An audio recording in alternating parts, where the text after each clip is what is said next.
expansión de aeropuerto da sumamente impresionante, forma com turista não vai do receber assim mais automatizada, assim mais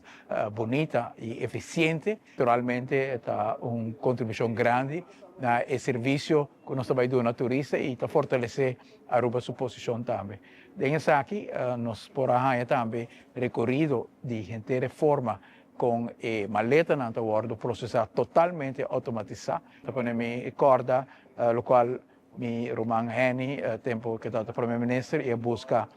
pre-clearance for the merca, sempre avisamos que não somente o serviço que nós vai dar, vai estar mais livre, mas que nós acoplar nos meses na standard assim alto de pre-clearance, que segundo modernização toma lugar, arriba ao nível de processar passageiro não, que o mercado põe como benchmark standard, na loja nós também e aí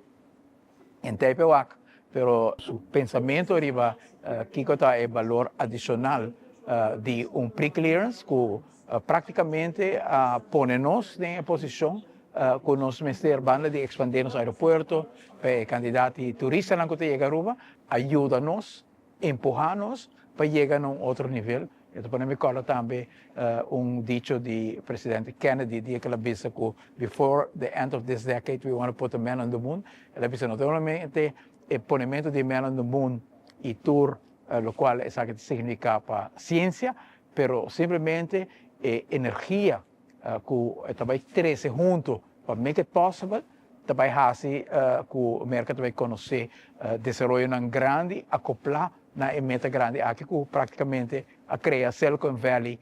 para o mercado. Me por fazer paralelo entre dia que Aruba a pre-clearance, nós